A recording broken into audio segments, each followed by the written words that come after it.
नमस्कार दोस्तों, आप सभी का स्वागत करते हैं एक और धमाकेदार वीडियो में। दोस्तों कल की तरह आज भी हम लोग काफी सारे इंपॉर्टेंट न्यूज लेके आए हैं आप लोगों के लिए। प्लस यहाँ पे हम लोग टेक्निकल एनालिसिस भी करेंगे मार्केट का कि कैसी मार्केट कल हम लोग को देखने को मिल सकती है, क्योंकि आज यहाँ पे गिरावट के कई सारे कारण निकल के आए हैं। उन कारण पे भी चर्चा कर लेते हैं। उससे पहले अगर आप BTST होल्डर हैं तो आपका कल की मार्केट से रिलेटेड कॉल होल्ड है या पुट होल्ड है, एक बारी कमेंट बॉक्स में जरूर बताइएगा। बाकी अगर यहाँ पे निफ्टी की बात करें, सेंसेक्स की बात करें, बैंक निफ्टी की बात करें, निफ्टी IT सेक्टर की बात करें, BSE स्मॉल कैप की बात करें, यहाँ तक गिफ्ट निफ्टी की बात करें या फिर यूएस मार्केट को भी अगर देखा जाए तो आज सारे के सारे रेड रडार में देखने को हम लोगों को मिले हैं। इन सारे में भारी गिरावट क्यों आई है उसके पीछे हम लोग कारण जानते हैं। उससे पहले अगर हम लोग बात करें तो कल हम लोगों ने क्या डिस्कस किया था, एक बार उस पर चर्चा कर लेते हैं। देखिए कल मैंने आपको बताया था, कल यानी कि 7 जनवरी को मैंने आपको बताया था कि मार्केट में कई सारी निगेटिव न्यूज चल रही है और मार्केट हो सकता है अपना सपोर्ट लूज करके यहाँ पे हम लोगों को 26,000 के लेवल तक आते हुए देखने को मिले, और इसके नीचे अगर ब्रेकडाउन होता है तो मार्केट हम लोग को 25,900 के लेवल तक भी जाते हुए देखने को मिल सकता है। और यहां पे मैंने कई सारे लेवल नीचे लगा के भी दिए थे एज अ टारगेट, अगर इसका ब्रेकडाउन होता है तो हम लोग को देखने को मिल सकता है। इंपॉर्टेंट रेंज मैंने बताया था कि 26,200 का इंपॉर्टेंट रेंज है और फिलहाल के लिए 26,142 के ऊपर अगर सस्टेन करती है तो ये रेंज के ऊपर हम लोग को जाते हुए देखने को मिल सकती है। लेकिन निगेटिव न्यूज होने के कारण, प्लस FIs की बिकवाली के कारण यहां पर मार्केट आज काफी बढ़िया यहां पे गिरावट करते हुए देखने को मिली है। मार्केट 26,123 के लेवल के ऊपर सस्टेन नहीं रह पाई और यहीं से रिजेक्शन लेके मार्केट, सबसे पहले मैंने बोला था अगर 26,123 के नीचे आई तो 26,000 के लेवल तक आते हुए देखने को मिलेगी। अगर इसका ब्रेकडाउन होता है तो हम लोगों को मार्केट यहाँ पे 25,900 या उसके नीचे भी जाते हुए देखने को मिल सकती है। तो हम लोगों को ये सारे टारगेट आज मार्केट में कंप्लीट होते हुए देखने को मिले हैं। अच्छा, बैंक निफ्टी की बात करें तो बैंक निफ्टी में कल हम लोगों ने चर्चा की थी कि भाई देखो यहाँ पे 59,981 का लेवल मार्केट बहुत ही कोशिश कर रहा है इस लेवल को सस्टेन करने के लिए। बार बार इसके ऊपर हम लोगों को मार्केट की क्लोजिंग देखने को मिल रही है, तो काफी हाई चांसेस है अगर मार्केट कल इस रेंज को सस्टेन करने में कामयाब रहता है तो यहां से मार्केट ऊपर जाते हुए देखने को मिलेगा। अच्छा, अगर इसकी लेवल को सस्टेन नहीं कर पाया तो हम लोगों को 59,775 या 59,683 के रेंज पे आते हुए देखने को मिलेगा। अगर इस रेंज का भी ब्रेकडाउन होता है तो 59,600 या फिर 59,464 तक आते हुए देखने को मिलेगा। ये कल हम लोगों ने डिस्कस किया था और आज यहां पे जैसे कि देखें तो यहां पे मार्केट ने सबसे पहले अपना ये 59,775 के लेवल को टच किया, यानी कि ये वाला टारगेट हम लोग का कंप्लीट हुआ।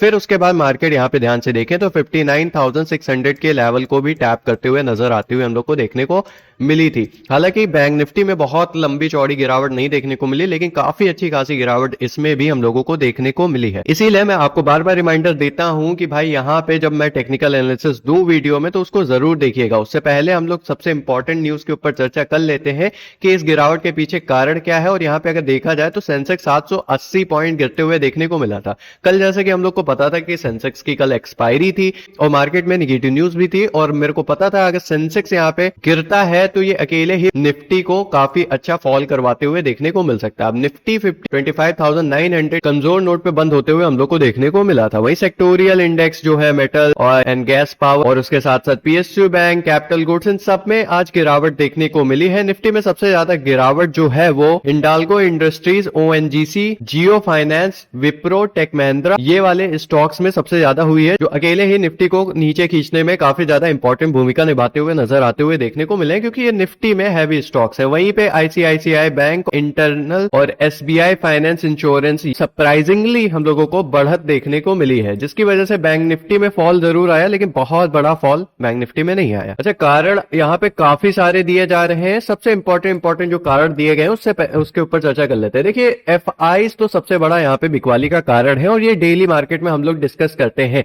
जब तक FIs की बिकवाली यहाँ से मार्केट में नहीं रुक जाती है तब तक यहाँ पे हम लोगों का मार्केट बिकवाली करते हुए यानी कि फॉल करते हुए ही देखने को मिलेगा, क्योंकि बुधवार को भी इन्होंने 1,527 करोड़ की शेयर्स यहाँ पे बेचे थे, यानी कि बिकवाली करते हुए देखने को मिले थे। अब 2 जनवरी के बाद यहाँ पे अगर देखा जाए तो थोड़ी बहुत खरीदारी देखने को मिली थी।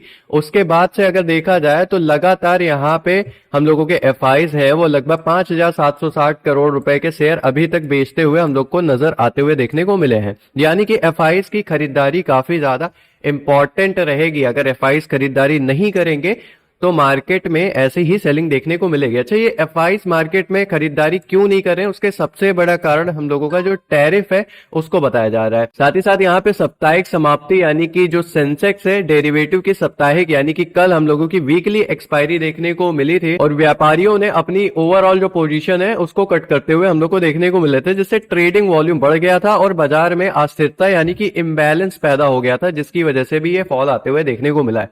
साथ ही साथ कल एशिया बाजार में भी कुछ खास देखने को नहीं मिला था, क्योंकि अगर देखा जाए तो जापान का निक्केई और हांगकांग का हैंग सेंग कल लाल निशान के साथ बंद हुए थे, यानी कि इसमें भी गिरावट हम लोगों को देखने को मिली थी और अमेरिकी बाजार में भी हम लोगों को गिरावट देखने को मिली थी। तो ये सारे सबसे बड़े कारण बने हुए हैं मार्केट में गिरावट की वजह से, क्योंकि हम लोगों को ग्लोबल सपोर्ट भी मार्केट से कल देखने को नहीं मिला था। अच्छा, कल हम लोगों ने डिस्कस किया था कि कच्चे तेल की कीमतों में थोड़ी सी राहत देखने को मिली है, जो कि काफी अच्छी बात है, क्योंकि $60 पहुंच गया था।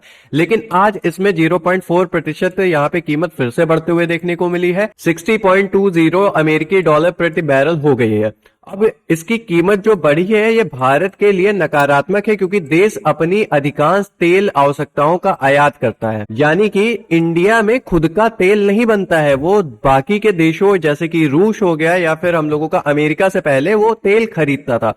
तो फिर ये हम लोगों के लिए काफी बड़ी निगेटिव न्यूज देखने को मिली है कच्चे तेल की कीमतों से आज जो बढ़त देखने को मिली है। वहीं पे व्यापार समझौते संबंधी चिंताएं भी बनी हुई हैं, क्योंकि अमेरिकी राष्ट्रपति डोनाल्ड ट्रंप हम लोग के पीछे ही पड़े हुए हैं। उन्होंने कहा है कि भाई जब तक आप रूस के साथ अपना ट्रेड डील जो है, जो ऑयल जो आप खरीदते हैं उसको कैंसिल नहीं करेंगे, तब तक हम लोग टैरिफ हटाएंगे नहीं, जो कि ऑलरेडी सबसे बड़ी वजह बनी ही थी। साथ ही साथ उन्होंने और भी ज्यादा धमकी यहाँ पे देते हुए ये कहा है कि यहाँ पे रूस के साथ व्यापार जारी रखने वाले जो देश हैं, क्योंकि उसमें इंडिया भी आता है, उस पे वो 500% तक का टैरिफ लगा देंगे। ये बहुत ही बड़ी नेगेटिव न्यूज है मार्केट में। साथ ही साथ भारत का जो विक्स है उसमें भी वृद्धि हो रही है, जिसकी वजह से भी यहाँ पे हम लोग जो निवेशक है वो काफी कंफ्यूजन में बैठे हुए हैं और मार्केट में भी यहाँ पे इनबैलेंस पैदा होते हुए हम लोग को देखने को मिल रहा है। धातु कंपनियों के शेयर में आज बिकवाली देखने को मिली थी। तांबा, एल्यूमिनियम, सोना, चांदी शेयर में हाल ही भारी उछाल आया था, उसके बाद ये बिकवाली हम लोग को देखने को मिली है। और ये बिकवाली हम लोगों की इसलिए देखने को मिली है क्योंकि एकदम टॉप पे मार्केट पहुंच गया था, तो जिसकी वजह से जिन लोगों ने मार्केट में इन्वेस्टमेंट किया था नीचे स्तर से, उन्होंने जब एकदम टॉप यानी कि उच्च स्तर पे मार्केट पहुंच गया तो वहां पे अपनी प्रॉफिट बुकिंग की है, जिसकी वजह से थोड़ी बहुत यहाँ पे गिरावट देखने को मिली है। वहीं पे कल सबसे इंपॉर्टेंट चीज आने वाली है, कल शाम को हम लोगों के जो अमेरिका के दिसंबर महीने का जो एनएफपी का डाटा जो है और साथ ही साथ यहाँ पे बेरोजगार दर के आंकड़े, ये दोनों हम लोगों को कल देखने को मिलेंगे। फेड रिजर्व के ब्याज दरों के भविष्य के फैसले के लिए बहुत इंपॉर्टेंट ये भूमिका निभाने वाले हैं। लेकिन एक सबसे बड़ी दिक्कत है यहाँ पे, यदि इनके आंकड़े उम्मीद से बेहतर आते हैं तो इससे डॉलर मजबूत हो सकता है, जो उभरते बाजार जैसे भारत के लिए थोड़ा नकारात्मक यानी कि निगेटिव इंपैक्ट क्रिएट करते हुए हम लोग को देखने को मिल सकता है। कल सुबह गिफ्ट निफ्टी पर काफी ज्यादा ध्यान देनी रहेगी कि मार्केट की ओपनिंग कैसी होती है, उसी के अकॉर्डिंग मार्केट गैप अप या गैप डाउन तय कर सकती है। हालांकि अभी बहुत पॉजिटिव व्यू नहीं है, लेकिन मार्केट पूरी कोशिश करेगी अपने इंपॉर्टेंट जो लेवल है 25,900 का, उसको सस्टेन करने की पूरी कोशिश करेगी। अभी आगे हम लोग इंपॉर्टेंट लेवल्स भी डिस्कस करने वाले हैं, जिसमें हम लोग समझेंगे, मार्केट की टेक्निकल एनालिसिस करेंगे कि मार्केट कल कैसी हो सकती है।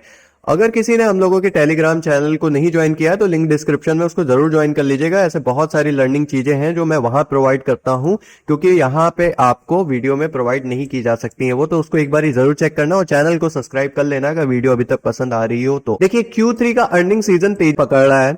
कल निम्नलिखित कंपनियों के यहाँ पे नतीजे घोषित होते हुए हम लोग को देखने को मिलेगा। सीधा इंपैक्ट हम लोग के जो सेक्टोरियल जो रिलेटेड इंडेक्स हैं उन पे हम लोगों को बढ़ते हुए देखने को मिल सकता है। देखो, आयरेडा से ये हम लोगों को न्यूज आते हुए देखने को मिली है कि रिन्यूएबल एजेंसी सेक्टर की इस बड़ी कंपनी के नतीजे पर सबकी नजर रखी हुई है और इसके नतीजे आने वाले हैं। वहीं पे तेजस नेटवर्क एंड ग्लोबल स्पिरिट से ये खबर आते हुए देखने को मिल रही है कि इन मिड कैप शेयरों में बड़ी हलचल देखने को मिल सकती है कल के दिन। तो दिग्गज आईटी कंपनी जैसे TCS, HCL टेक के नतीजे हम लोगों को 12 जनवरी को देखने को मिलेंगे, तो इस पे भी काफी ज्यादा नजर रखने की जरूरत है, क्योंकि इससे जो आईटी शेयरों हैं उनकी पोजीशन में हम लोगों को बढ़त या फिर गिरावट इसके अकॉर्डिंग देखने को मिल सकती है। अच्छा, यहाँ पे भारत कुकिंग कोल आईपीओ, बड़ा सरकारी आईपीओ कल यानी कि 9 जनवरी को हम लोगों का सब्सक्रिप्शन के लिए खुलेगा, जिससे बाजार की लिक्विडिटी जो है उस पर काफी असर देखने को मिल सकता है। तो इस पे भी हम लोगों को खास नजर रखने की जरूरत है और कल हो सकता है ये थोड़ी बहुत पॉजिटिव मोमेंटम मार्केट में करवाते हुए हम लोग को मिल सकती है। ठीक है, वहीं पे आईपीओ क्लोजिंग की बात करें तो यहाँ पे जजूर फाइबर और विक्टरी इलेक्ट्रिक व्हीकल्स के जो आईपीओ है वो कल बंद होंगे। इससे इन कंपनियों से संबंधित ग्रे मार्केट प्रीमियम यानी कि जीएमपी में हलचल देखने को मिल सकती है। वहीं पे एफआईज की सेलिंग जैसे कि मैंने बताया कि काफी बड़ी वजह मानी हुई है मार्केट में जो गिरावट है, और मेरे को तो सबसे बड़ी जो वजह अभी फिलहाल के लिए लग रही है वो दो ही वजह लग रही है मार्केट में जो गिरावट आ रही है। अगर ये दो चीजों में हल्का फुल्का भी सुधार होता है तो मार्केट काफी उच्च स्तर पर जाते हुए हम लोग को देखने को मिलेगी, क्योंकि ये चीज हम लोग को सिंपल पता है कि डीआईज अपनी पूरी कोशिश करते हैं जितना एफआईज यहाँ पे सेलिंग करते हैं उसको बराबर करने की, लेकिन एफआईज की जो सेलिंग है वो मार्केट में गिरावट का सबसे बड़ा कारण बनी हुई है। सेकंड जो है हम लोगों का जो ट्रंप ने टैरिफ लगाया है और लगातार उनकी तरफ से जो धमकी आ रही है, ये दो सबसे ज्यादा महत्वपूर्ण कारण बने हुए हैं मार्केट में गिरावट के पीछे। इंपॉर्टेंट लेवल्स की बात करें तो कल के लिए जो बहुत ही इंपॉर्टेंट लेवल हम लोग को देखने को मिलेंगे वो है 26,050 से 26,000 का लेवल। अगर मार्केट इस लेवल के ऊपर ओपनिंग देता है और इस सपोर्ट को मेंटेन करने में कामयाब रहता है तो 26,240 से 26,350 का लेवल हम लोग को अगेन देखने को मिल सकता है। वहीं पे बैंक निफ्टी में 59,770 से 59,500 का जो लेवल है वो काफी ज्यादा इंपॉर्टेंट है। अगर इसको सस्टेन करने में कामयाब रहता है तो 60,300 से 60,600 का लेवल भी देखने को हम लोग को मार्केट मिल सकती है। फिलहाल के लिए इसकी एक बार टेक्निकल एनालिसिस कर लेते हैं कि मार्केट में कल क्या हो सकता है। देखिए, अभी फिलहाल के लिए मार्केट देखें तो 25,903 के नीचे हम लोग को देखने को मिली और क्लोजिंग हम लोग को अराउंड 25,868.90 के आसपास देखने को मिली थी। तो कल बहुत ज्यादा इंपॉर्टेंट है कि मार्केट 25,900 के ऊपर ओपनिंग दे और इस लेवल को सस्टेन करने की कोशिश करे तो अगेन ये 26,000 के लेवल के ऊपर हम लोग को आते हुए देखने को मिल सकती है। हालांकि जब तक ये 25,900 के नीचे या 25,980 के नीचे रहेगा तब तक के लिए गिरावट की संभावनाएं काफी ज्यादा रहेंगी मार्केट में। अगेन मार्केट में अगर बढ़त करना है तो 26,000 के लेवल पे आना काफी ज्यादा इंपॉर्टेंट है। कल मेरे को चांसेस लग रहे हैं कि मार्केट हम लोगों का 26,000 के स्तर पर आते हुए अगेन देखने को मिल सकता है, या फिर हम लोग का 25,980 के स्तर तक कम से कम कोशिश जरूर कर सकता है ऊपर आने की। वहीं पे अगर हम लोग बैंक निफ्टी में चर्चा करें तो बैंक निफ्टी फिलहाल के लिए अपना जो इंपॉर्टेंट जो हम लोगों का सपोर्ट लेवल है उसको बरकरार करने की कोशिश कर रहा है पूरी तरीके से। क्लोजिंग इसी सपोर्ट लेवल के आसपास हम लोग को देखने को मिली थी, तो अगेन 59,775 के ऊपर कल सस्टेन रहती है अगर बैंक निफ्टी, तो हम लोगों को 59,981 और 60,200 का लेवल खुलते हुए नजर आते हुए देखने को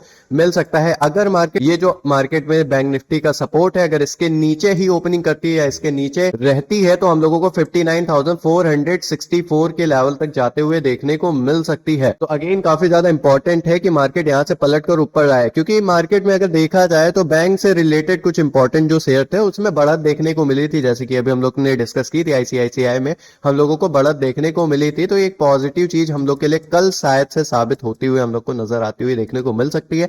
फिलहाल के लिए सबसे इंपॉर्टेंट चीज जो हम लोग का एफआई एंड डीआई डाटा होने वाला है, तो कल मार्केट में एंटर करने से पहले एक बार अच्छे से एफआई एंड डीआई डाटा को जरूर देखिएगा। आज की एनालिसिस वीडियो प्लस न्यूज जो मैंने कवर किया आपको कैसे लगे कमेंट बॉक्स में जरूर बताइएगा। फिलहाल के लिए इस वीडियो में इतना ही, मिलते हैं नेक्स्ट वीडियो में, तब तक के लिए जय हिंद, वंदे मातरम, धन्यवाद।